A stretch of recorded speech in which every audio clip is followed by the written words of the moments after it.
Welcome to Lynn Cullen Live at pghcitypaper.com. Email your questions and comments to Lynn at pghcitypaper.com.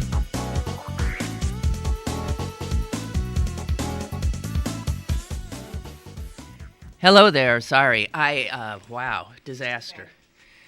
Yep, here we go. Okay. Sorry, I'm late, guys.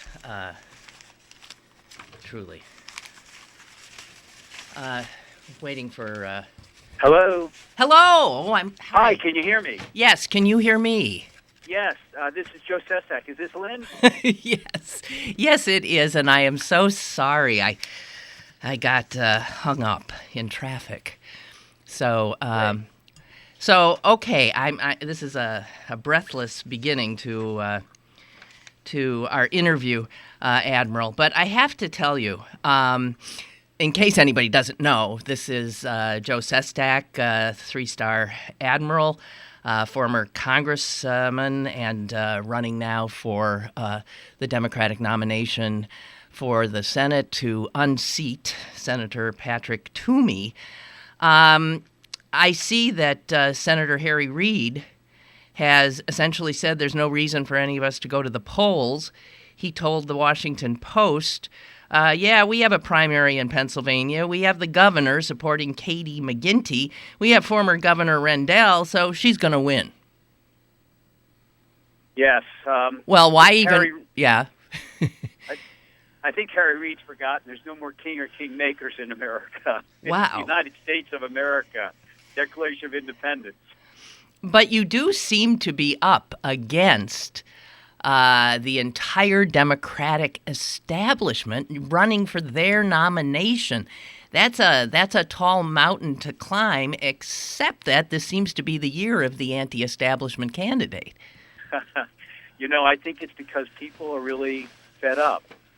They're upset that Washington, D.C., and I would say the establishment of both parties don't seem to get it. Yeah. Look, I walked 422 miles, Lynn, across this state when I declared my candidacy in March for the exact reason you just brought up. It is an anti-establishment year in the sense that people know that Washington, D.C. has forgotten about people. Well, they haven't forgotten about the moneyed interest, but they have forgotten about people. And they're not willing to do anything that upsets what goes on in Washington, even if it means helping people. And that's the reason that I walked across this state, to begin to earn the trust of people, that they might say, well, Joe Sestak, maybe he's willing to be accountable for what we need to have done. Well, what are you finding out in that regard? I mean, you almost seem like a quixotic character up against so much, and you've got this sterling resume. Your policy positions, I think any progressive would get on board with, but I'm not sure people even you can get by all the noise coming out of the established candidates and their money. I don't see any reason why not. And here's why. I did the same thing when I had to run against Senator Specter. The president on down said, he's our guy. He switched parties. We needed a deal in Washington.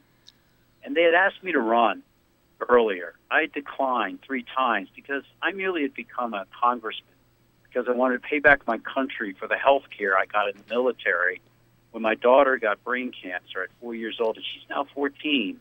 And I wanted to pay back my country by working for health care for everyone.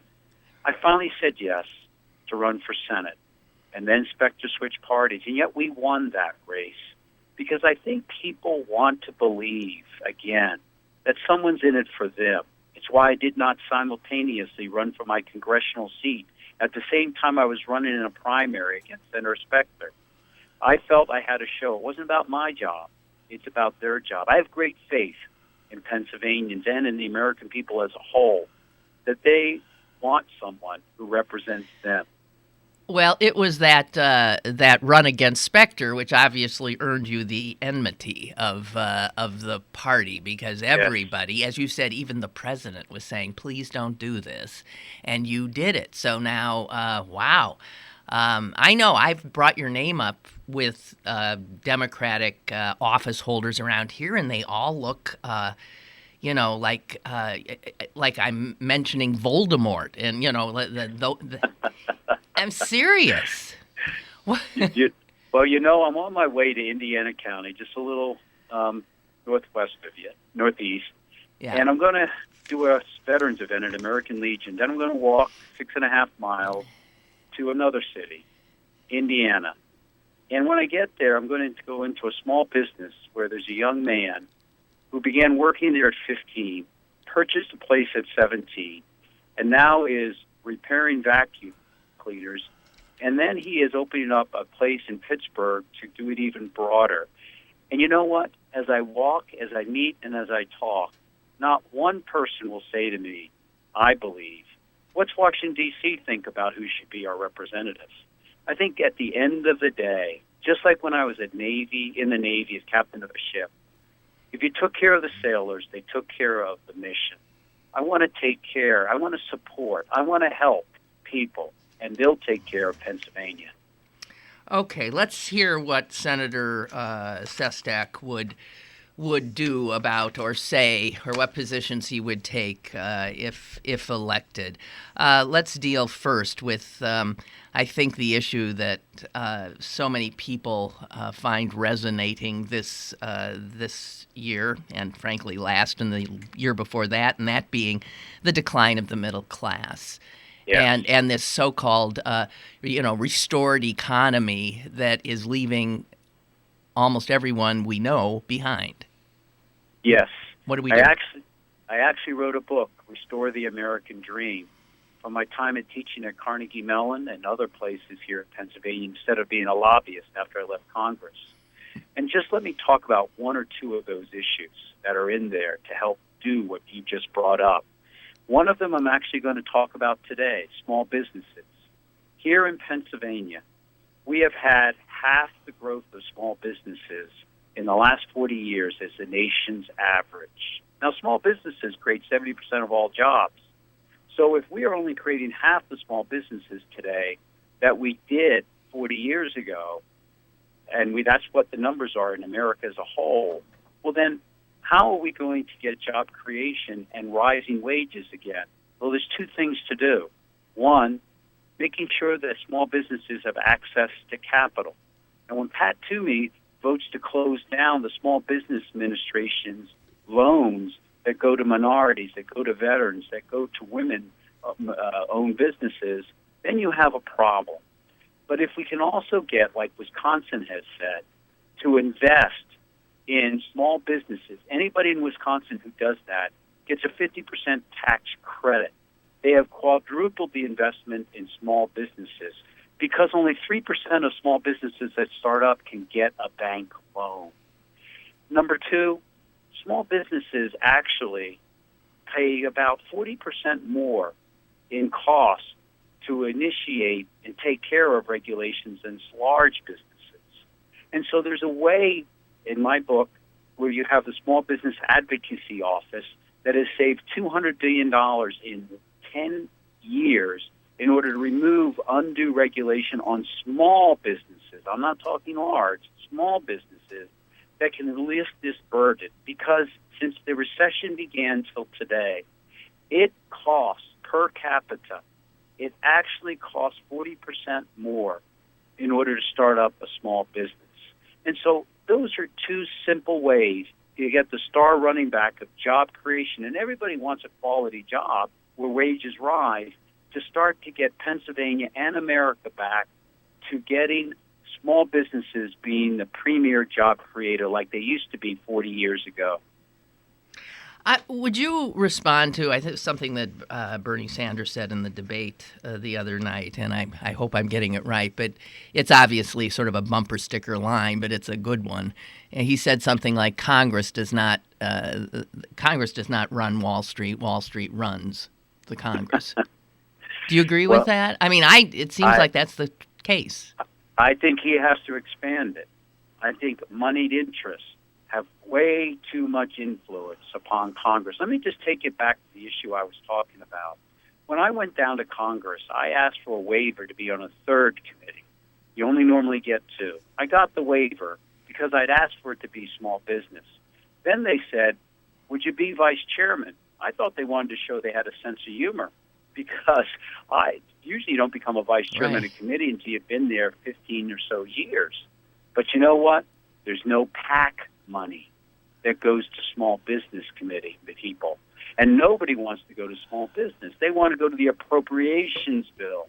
And that's why 433 congressmen and women who left Congress since 1998 took a lobbying job. Boy, when I turned down the lobbying job, and I told my wife what I turned down, the amount of money, she put her hand on my shoulder and said, "Joe, are you sure?"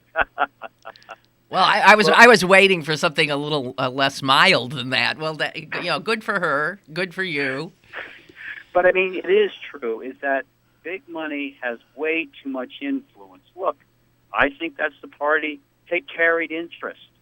The fact that Wall Street can be managing someone else's money and yet gets to write off the management salary they get as though it's their own money that's being a capital gains and only pay 15%, I voted to do away with that. But the Senate, no. Democrats and Republicans alike didn't do it because moneyed interests are the ones that contribute.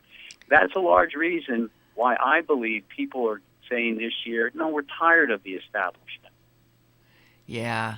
How do you get heard, though, if McGuinty, in fact, has all the power of the party behind her, even on a national level? How do you... It's not that she's any better known than you in the state. In fact, probably less known. It's got a great point, and it's why I am on your radio station. It's why I'm doing the event today where the Indiana paper is coming. I'll be doing six interviews today. We work hard at this free media, so to speak. And remember, when I ran against Senator Toomey, I lost by 2 points. Yeah. But I was outfunded 3-1 that year, the largest funding gap of any senator-governor's race in America, except for one, Jerry Brown. And yet, the gubernatorial candidate for the Democrats here in Pennsylvania lost by 9, and 5 incumbent congressional seats lost by an average of a little bit. It can be done. It takes a lot of sweat equity. It takes walks across Pennsylvania. It takes a walk today in Indiana. But I'm also trying to raise enough money that I can go up, as I have done before, to make it work on the type of paid media you have to have. But I think people power, and I don't undersell it because I saw it work in the Navy, is something that really can be a force multiplier. I know that you're running on these domestic issues, but I want to just get some sense of where you stand on certain foreign policy issues, like the continuing and growing mess in the Middle East. What do we do? I understand that the president has now said that we're going to stay in Afghanistan or longer, that we are not withdrawing the troops he said we would. I think Afghanistan became a lost cause after we went into that tragic misadventure of Iraq. Yeah. I supported Afghanistan continuing, but I'm hard-pressed to see how this additional time may help. The only element within it that I felt might have real judicial value to it, it's the special forces that are there that will continue to hunt down al-Qaeda. But when we took our forces, the civil affairs forces, the special forces out of Afghanistan and threw them into Iraq, and I took my carrier battle group away from Afghanistan to begin what we thought was the running start of the war, and I was asked by my admiral who was in charge of the fleet, "What do you think, Joe?" And after I told him we're ready, he said, "No, what do you personally think?" I said, "This is a tragedy. For no other reason that we're dividing our forces, but really, what's the clear and the present danger?" So if you're going to use our military, understand that militaries don't fix the problem. We can stop it. We don't fix it. Does anyone think we fixed Iraq? And so I would support the surgical use of forces for al-Qaeda and terrorists. There's other issues out there from ISIS, but I also have to say Iran. I think what has been done with this agreement with Iran is a security issue that will help America and Israel greatly. Because 30 days from today, Iran could have had enough bomb-grade material for a nuclear weapon, and this degrades it for a year with 150 people able to go in at a moment's notice and inspect. They may cheat, and the military option is always on the table. People have to understand that a strike against Iran and its aftermath make Iraq look like a cakewalk. Yeah.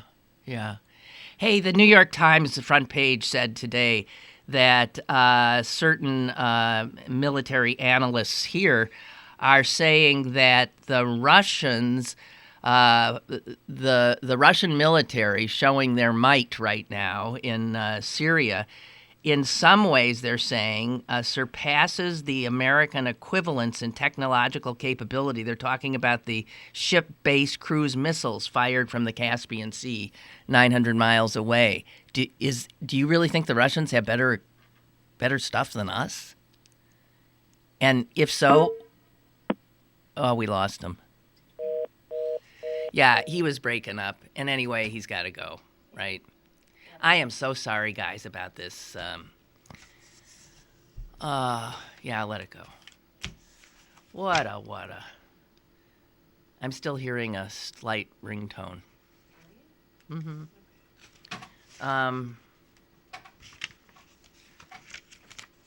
Yeah, I am. Okay, there. All right. Hello. Sorry, Celine. Sorry, everybody. I mean, my God. Here, he's back on. Admiral Sestak? Hello? No. He's gotta go. He's past where we had agreed he could be with us. Let him go. If he calls back, fine. So, all these years I've been... He's calling back. Hello?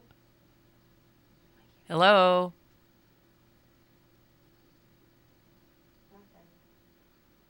Admiral? Sorry. Hello? Okay, let it go. Hey! Okay. Whew. He's really trying here. He's trying. Isn't that sad? He is really trying. He does try. That's a... Give it one more go here. Nope. No. All right. For whatever reason, we're not connecting. We'll see. I mean, we can connect with Joe Sestak, I would imagine, later. So, she's... Yeah, it's been a real... I got to tell you, well, you don't need to hear my sad stories. Wow. It's not that I didn't leave the house late today. Yeah. I wasn't doing my usual kamikaze routine. There's an attempt to call again, I can see. Hello? Do you think you've punched all the buttons right? Yeah. Yeah, okay. I just can't get him on. Okay, let it go.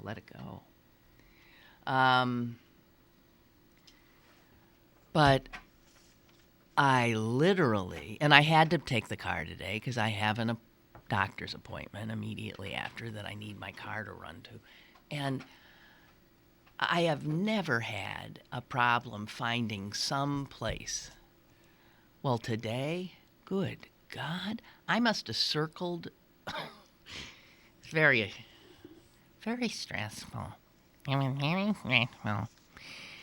And on top of it, some friggin' movie has taken over all of the parking on Smithfield, which is usually where I park.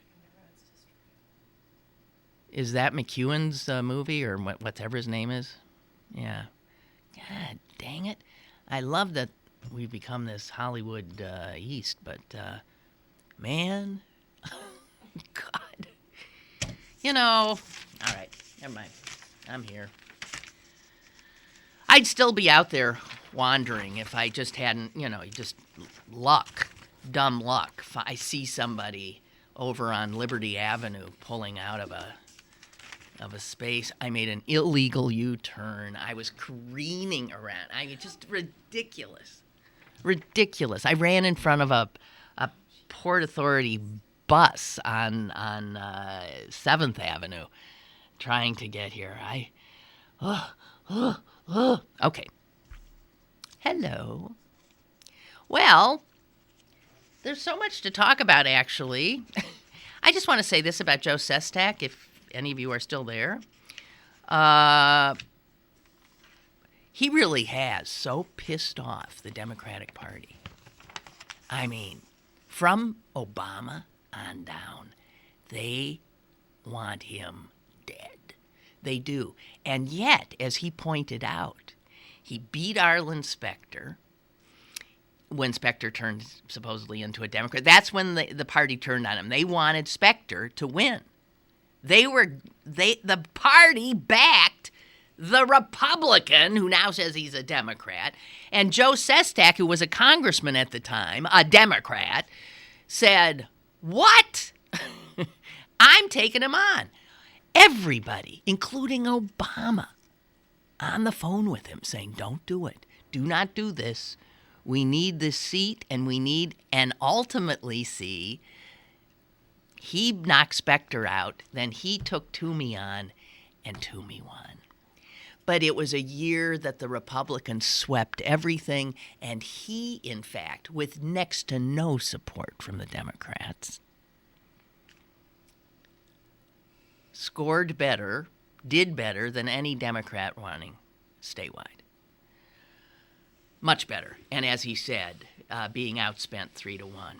So he's a formidable candidate. He's extremely bright. He's progressive, but he ain't a party guy. And he ain't somebody who does what he's told. I was thinking that I was wondering if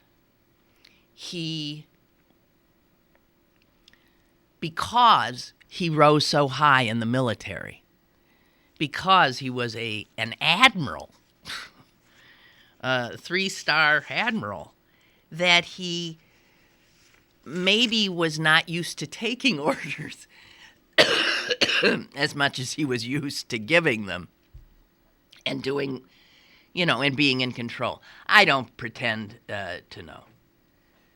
But they hate him. I mean, I've just never seen anything like it. I happened to mention him, the people I mentioned him to. I've mentioned him to Rich Fitzgerald, to Bill Peduto, and oh my God, the looks you get. Really, it's like speaking the name that you're not supposed to speak. That's how much he's been shunned, and yet I think he'd be a better candidate than McGinty against Toomey. If he gets support. I also like his politics better. And I like the fact that he's a maverick. And this is a year of mavericks, right? Well, here we got one. Pass the word. Check out his website. But you know what? I Googled Joe Sestak, like for Senate or something, and guess when the page comes up, guess the first thing that comes up. Toomey. Even if you Google Joe Sestak for Senate or whatever it was I did, Toomey for Senate is the first thing that comes up. Now, how you manage to do that? See, he just doesn't have the people behind him to make sure that at least he comes up first. He was second, but on his own, if you Google his campaign, I don't know. Beyond belief. Okay, so the debate, which we didn't get a chance to talk about because we were doing that scary stuff yesterday. First of all, I was proud that if I affiliate with a party, that I affiliate at least with the Democrats. Because those were serious people on that debate stage. although the two literal wingnuts on the edges, Webb and Chafee, I could do without. Webb because, frankly, they were both Republicans at one point. And so they are essentially moderate Republicans who couldn't stand the party anymore, the Republican Party, so they became Democrats. But, Chafee, Webb just seemed like a whining, he made Bernie look happy. And Chafee just seemed like a guy so far in over his head. He just seemed like a goofus.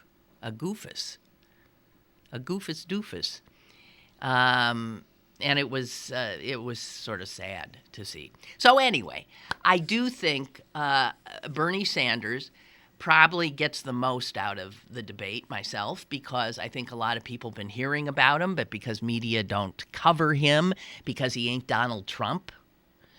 And he's not a missing Clinton email.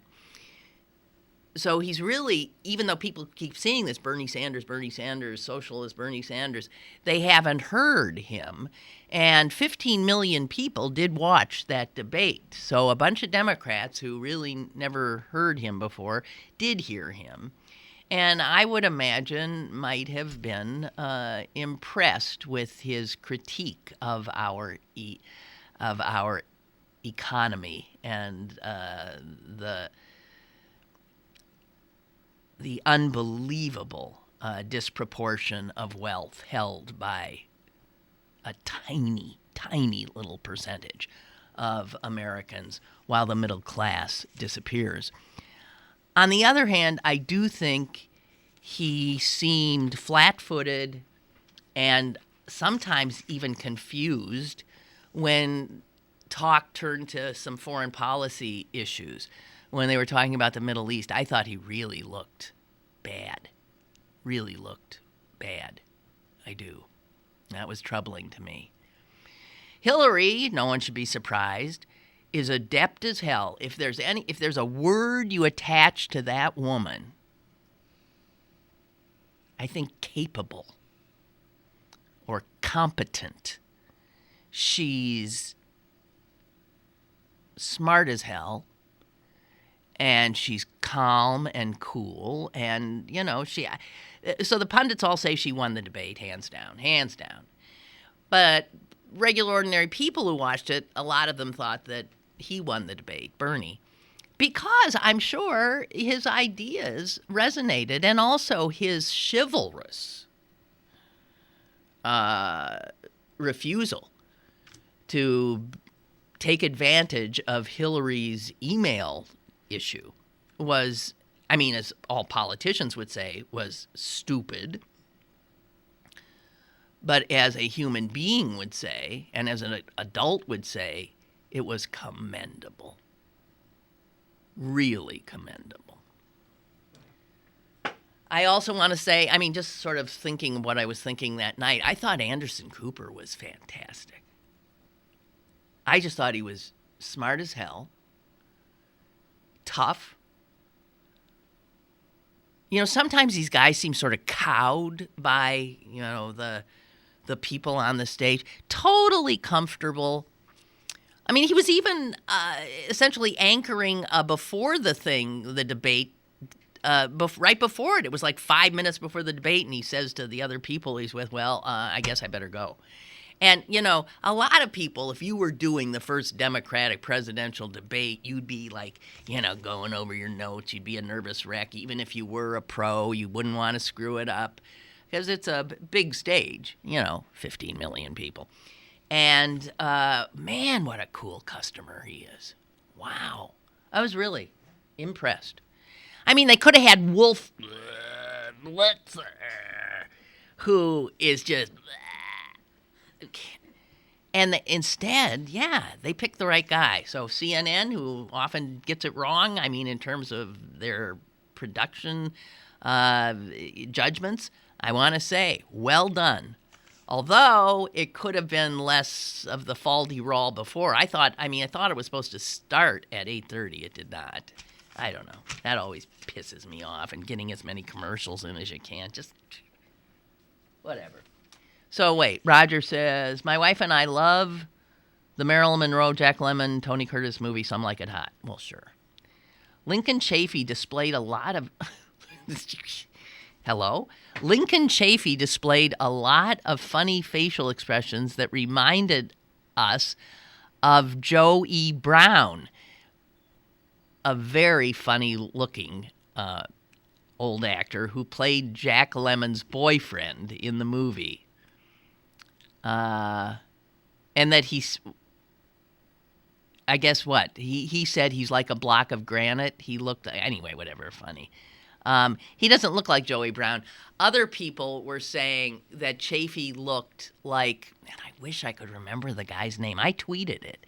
A picture of one of those guys who used to do the that show, that improv show. Huh? I don't know. Tall, gangly, geeky-looking guy. He looks exactly like him. What's his name? We're looking at his picture right now. Whose line is it anyway? Yeah, whose line is it anyway? Right. So the tall. Now there's a people had somebody. Colin McCreary. Mm-hmm. Somebody had texted a picture of him next to a picture of Chafee, and they did look like very much alike. That really very much alike. Also, Roger says, we attended a Planned Parenthood meeting last night in Ben Avon and were reminded of the importance of this November's election. This November's election, folks, regarding the state Supreme Court justices. With the state Republican legislature's push to make second-term abortions illegal, the three Democrats running must be elected if you want to keep women's health uppermost in your mind and our ability to access the health care we want and need. By the way, it's a no-brainer for, really, for this election. And if you don't know who you're voting for, let me just say, Democrat, Democrat, Democrat. And let me just say, I know two of the three. And they're good, they're smart, and they have integrity. And that is Kathleen Donahue and David Wecht. And then I think out of Philly, this guy named Doherty, supposed to be a wonderful guy. Those are your guys. Two Irishmen and a Jew. Okay? Really, seriously. Those are three really good people. I had a fascinating. I met Kathleen Donahue at a party not too long ago, and I was very unsociable that night because I spent the whole time talking to her. I didn't mingle. Once I bumped into her, and we introduced ourselves, and we just started talking. And we were talking serious stuff, and we were talking politics, and we were talking, man, is she an impressive woman. And you're seeing her ads now. She really came from she's one of those classic success stories, of her father, a coal miner, and, coming up out of nothing. And, man, she lives in my neighborhood in one of the handsomest houses, the kind of house you walk by and think, oh, wow. I mean, someday, wouldn't that be neat? And she lives in that house. When I realized she lived in that house, I said, you live in the house? Just little old you in that big house? She said, yeah. Coal miner's daughter, made good. Yeah, somebody just sent me, Margie just sent me a picture of the Democratic debate was like Jeopardy compared to the Republican debate being like a World Wrestling mosh pit. Yeah, really. I mean, Democrats should feel, Republicans should just be embarrassed.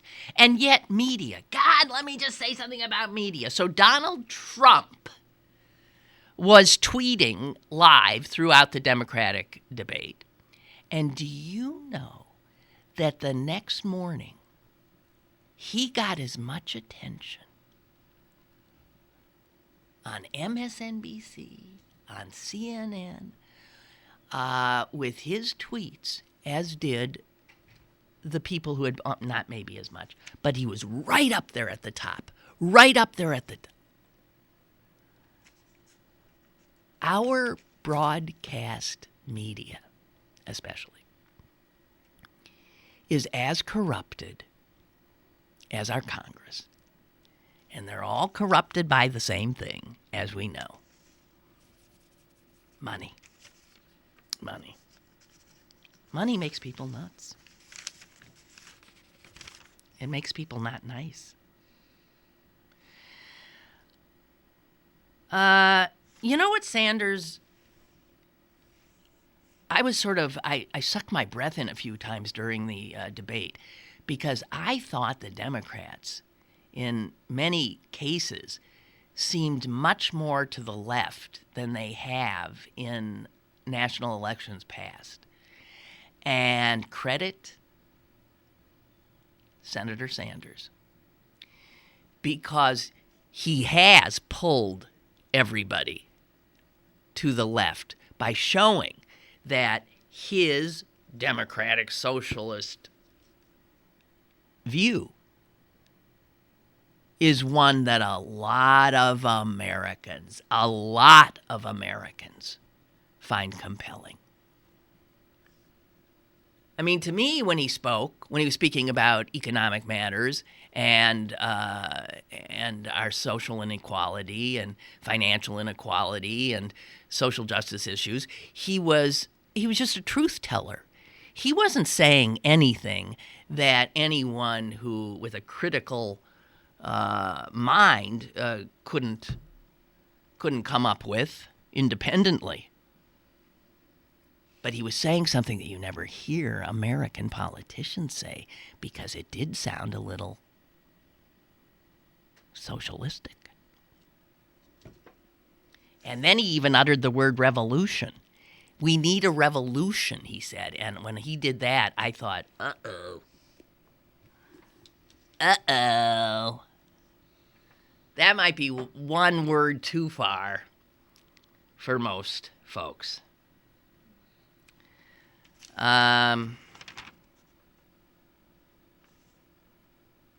the way, Jim Webb has an A rating from the National Rifle Association. Okay? Just so you know. I don't like him. I never did like him. I wonder if Sestak knows him very well because I think Chafee was an admiral too, wasn't he? Not Chafee, Webb. Excuse me. He was pretty high up in the Navy, I believe. All right. God, I'm so discombobulated because of that ridiculous beginning to the show. Hey, so one of the news... Did you see Walmart? Walmart, normally I don't read the business section all that much. Walmart is in trouble. I mean, for Walmart. Its shares in Walmart fell over 10% yesterday. Just yesterday. Their projections for, I guess, the third quarter are abysmal. They are Walmart. The guys we thought would end up, I always said before it's over, you'll be born at Walmart, you'll go to school at Walmart, you'll get your coffin at Walmart, you'll die at Walmart and be buried somewhere at the Walmart cemetery. That's where it seemed like it was going. And this is what's so fascinating about the speed of the change that we're living with. Walmart now is a little bit on the ropes because of Amazon. So you had the big retailer, Walmart, the big box stores, knocking all the little people out of business. And it looked like that would be the end of it. It's just going to be a bunch of big, huge stores in a few suburban malls. That's all that can stand. And then Amazon. E-tail comes in without, having to deal with all the employees that a Walmart has to have. See, this is the new economy. They're figuring out ways to make tons of money and not have employees. And so when people say, I don't understand, the economy's improving, Wall Street's looking like this and that, but nobody can find a good job.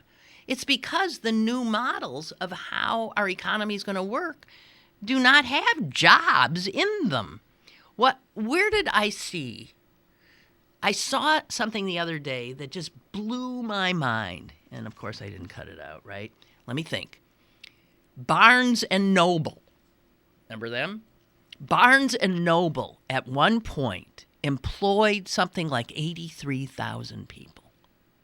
Their bookstores. Think of that. 83,000 Americans. I don't know why that number's in my head, but I think that was it. 83,000 Americans had jobs. Nobody goes to those bookstores anymore, right? Does Barnes & Noble even exist? I don't think so. Or is it Borders that doesn't exist? Borders, whatever. Amazon, which destroyed, through its business model, the bookstores, employs, what is it? It's something ridiculously, it's like 8,000 people or 12,000. I mean, all they need is warehouse workers and some people in there. And those are not great jobs. We've talked about before how Amazon has literally, in some cases, in one case in Pennsylvania, was making people work in sweltering warehouses and even had ambulances parked outside so that when their employees passed out, they could get medical care right away.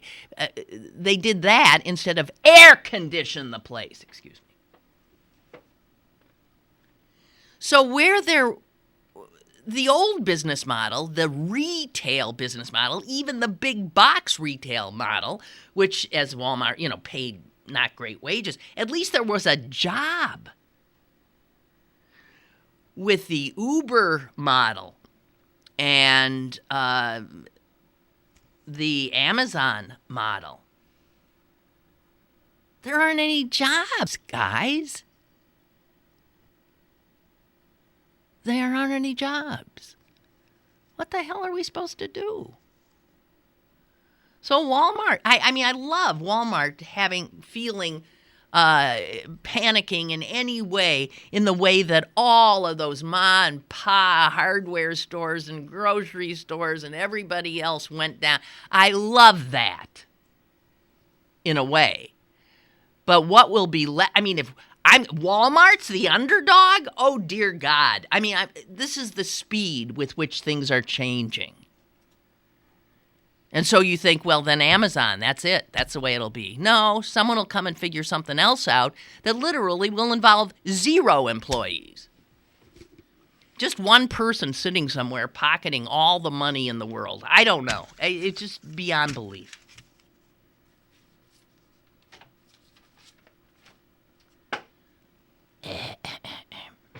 Oh, was this it? This is it. I did cut it out. Can I read this to you? So we have some fact as opposed to my Swiss cheese memory. This is from The Economist. Okay?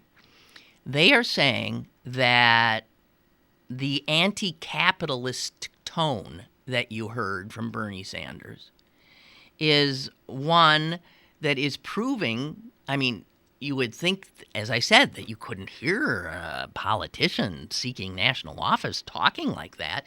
And even the economists say anti-capitalism is now a force to be reckoned with. Wow.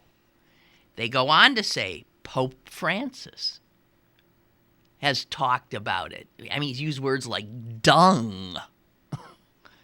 Pope Francis talking about the tyranny of capitalism.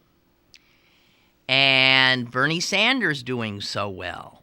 And a recent Gallup poll shows that Americans say they have, in institutions they have confidence in. Congress is dead last, but right above Congress is big business. Americans have figured it out. They understand the corruption. They understand neither Congress nor big business is doing anything to help them. And this is The Economist saying it's clear. So, digital technology allows firms to expand rapidly without physical assets or even employees. And if you do need employees, you can have robots. That's the next thing coming down the pike, right? 10 years ago, it's Blockbuster. 10 years ago, Blockbuster had 9,000 locations and 83,000 employees. I remembered that number. 10 years ago, guys, blink of an eye, 83,000 Americans worked at Blockbuster. Netflix? Blockbuster's gone. Netflix? Guess how many people Netflix employs? 2,000 people. There it is. Those are the numbers that blew me away. And we're part of it. We're part of it. So wouldn't you rather rake in the think of that. Man, Netflix with 2,000 people takes down the retail model, the franchise model that was Blockbuster.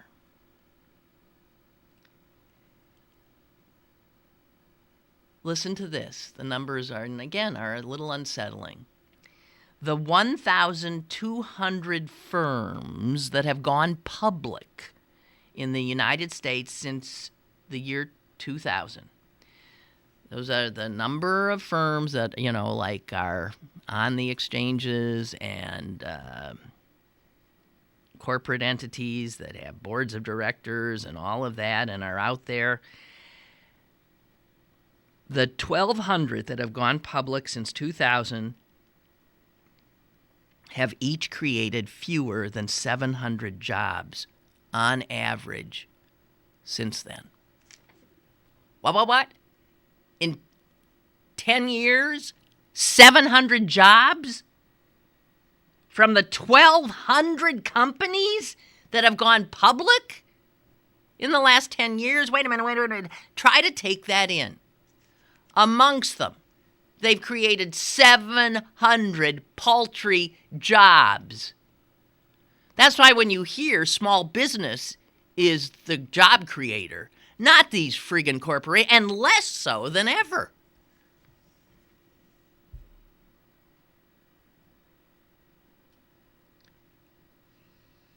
They see, there are no, whatever. This is The Economist, I think, talking to the capitalists and saying, hey, guys, people are getting it now. They're figuring it out. And you cannot, I suppose the Republicans will still keep calling these capitalists job creators. Job creators, remember that? You have to give them money. You have to give them incentives because then they create jobs. And that's the way we get jobs. It's a lie. It's a lie.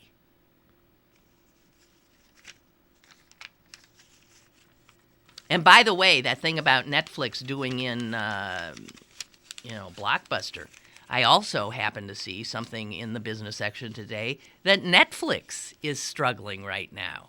Netflix is seeing a 50% drop in its third quarter earnings from last year's third quarter earnings. 50%. And you know why that is. So Netflix taking it on the chin from what?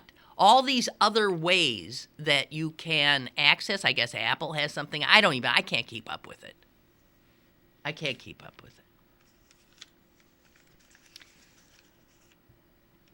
Pray for the Pope. He always says that. Pray for the Pope. It appears that, at this synod he's got going on now, that there's a whole bunch of cardinals that are, wanting to take him down. And there's been a letter leaked and a this and a that. And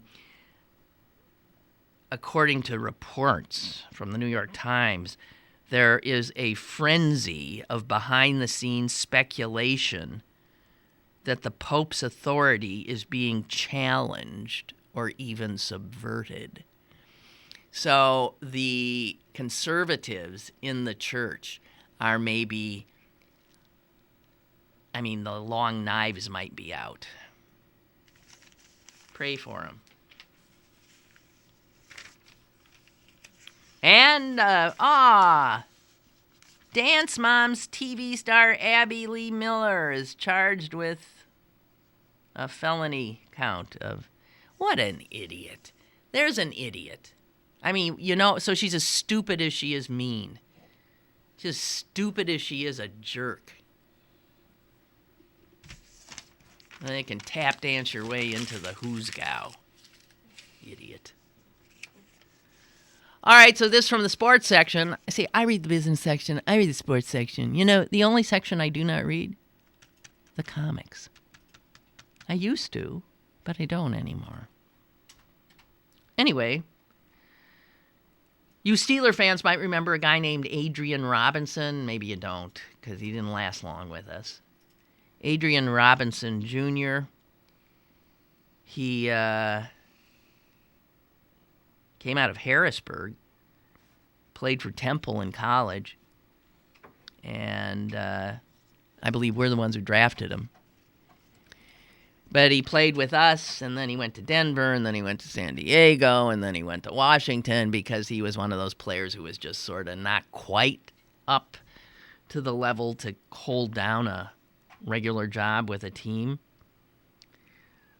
Adrian Robinson Jr., he killed himself this year in May. He was 25 years old. The results of the autopsy on his brain have come back, and unsurprisingly, his brain was riddled. A classic case of chronic traumatic encephalopathy from having his head hit. 25. And just, I think, 2 years in the NFL. But then there were all those college games and all the high school games. And his brain was destroyed. And when your brain gets destroyed, you get depressed, you get aggressive, you get whatever as your brain is going. And a lot of these guys are killing themselves.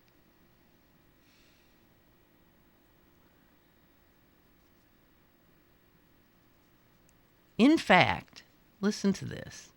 You know that this is the disease that was discovered right over there on Grant Street in the morgue, Ross Street in the morgue, and is the subject of the movie Concussion, which will be coming out in December. Anyway, there's something called the Concussion Legacy Foundation.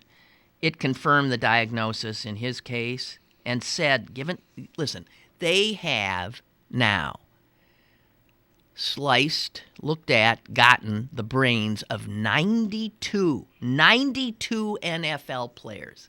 You don't get an NFL player's brain unless they're dead, obviously. We have a call. Hello?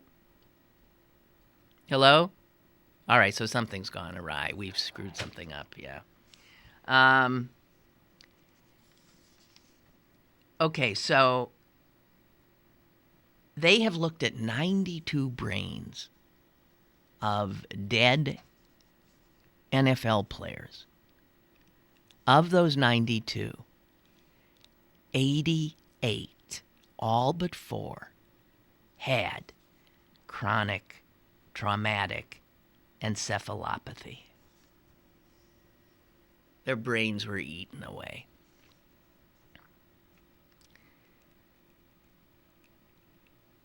And they've also identified 33 other brains who played college or high school football and already had it and were dead. College and high school football players. Add that 33 and that 88, what do you get there? 121? 121 in a very short period of time. God knows how they weren't getting brains until the last few years because the NFL kept saying this thing didn't exist. The movie's going to explain how that happened, and since then, with people actively saying, yes, you can have this brain, that brain, tell us what you find, I don't see, how do you, see, guys, and I like football, I do, but I find myself not watching it anymore. I watch every once in a while a little bit, and then I remember this. And I see those gorgeous young men, those amazing athletes, and I wonder, of all those guys now wearing our colors, the guys we cheer, the guys whose names we wear on our backs, they're literally dying to entertain us. You don't want to be part of that. I mean, it's pretty hard to be part of it once you let yourself acknowledge this kind of death toll. If there were a death toll I'm sorry, I know, because I know it's hard. Nobody wants to know that the game you love the most is killing all those wonderful young men. But it's killing a lot of them. Over 100 right there, bang. And that's not all of them that it's killed. Those are just the ones that have been identified. Absolutely identified because they got the brain. And were it not for that guy, he's got that name I can never remember, that African pathologist working in Cyril Weck's morgue. If he had not gotten his hands on Mike Webster's brain and saw something and said to Wecht, please let me keep studying this. And if Wecht hadn't agreed, who knows, whatever. But now we're starting to know. You can see why the NFL wanted to shut that guy down. You can see why they went after him. And they went after him.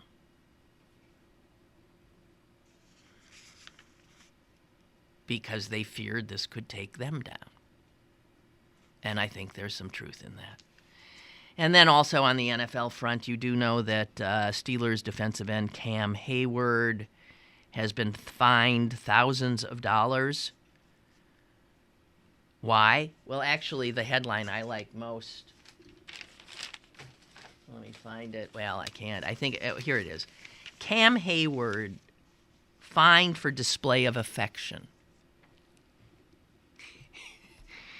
I suppose in football, it's a rough and tumble game, that a display of affection could get you fined. But it turns out all he had done was in the black he had put under his eyes, he had written his dad's name.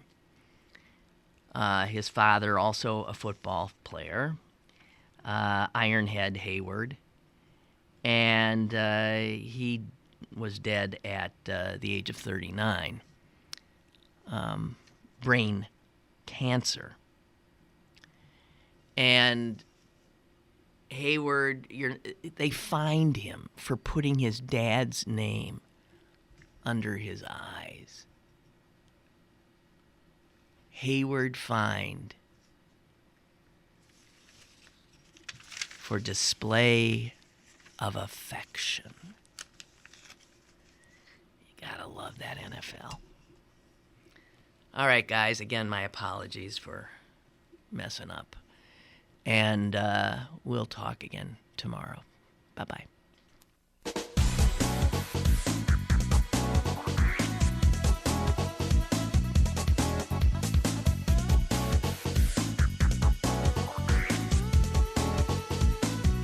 Lynn Cullen Live, Monday through Friday from 10 a.m. to 11 a.m. and archived at pghcitypaper.com. The opinions expressed on Lynn Cullen Live are those of the host and do not necessarily reflect the viewpoints of Pittsburgh City Paper, Steel City Media, and its advertisers.